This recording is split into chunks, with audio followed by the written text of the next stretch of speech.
magduwa na punta. O kid na. Dapat parkour. Naglag. Nasaka ko. Ito na. Nagito na Nasaka tayo. ko yan. Ay, miss.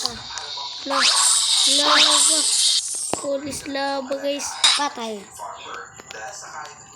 Jump.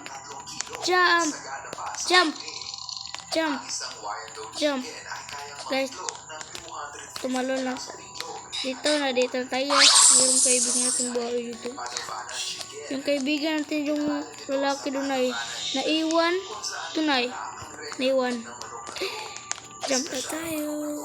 Yung Sige ko, kambo ko. uy, yung babae. Muntik ka na yung mahulog. Ako rin. Siya. Napatay tayo, guys. Ay, namatay na. Guys. Hey, bye-bye. Run.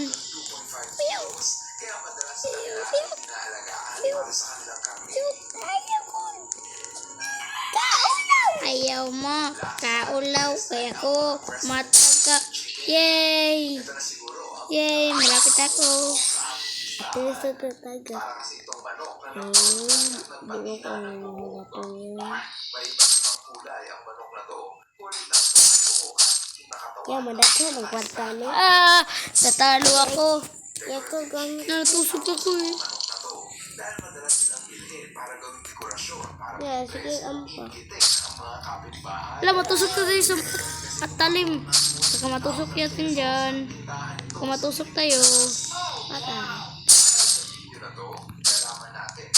Yay! Hindi tayo namatay.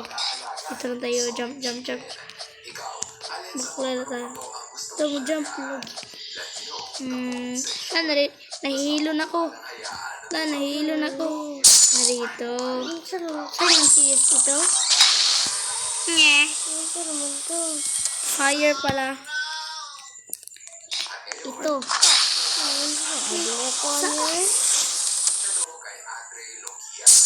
Saan pala ito? Nye. Yun. Pakai ito.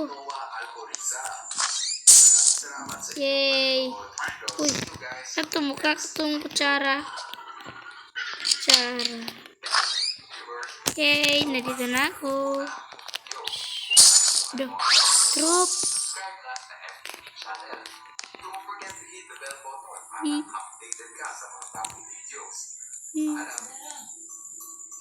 Yes. Yay. Nakatakas sa'yo.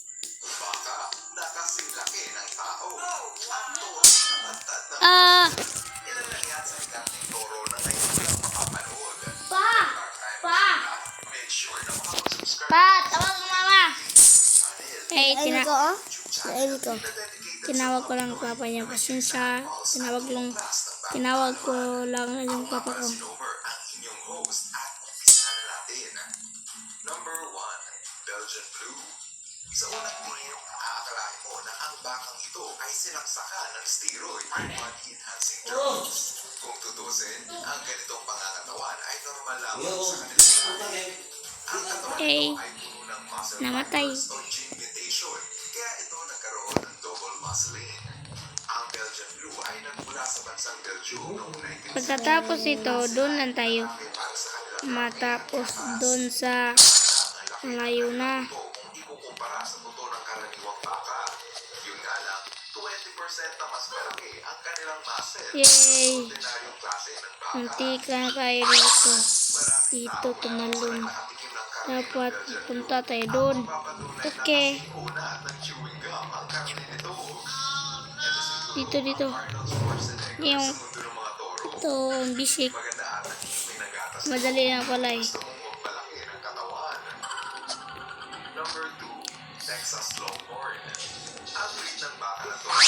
Salamin. Marunong ko kayong kanta nito. Salamin. Why ba yung tagiri?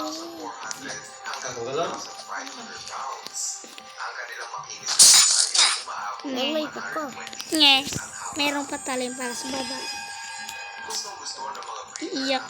Iilay dito pala. Iiyak. Pumatay. You know? Nge. Ano mo sa cellphone na? Di pera? Ayaw mamuta. Dito lang.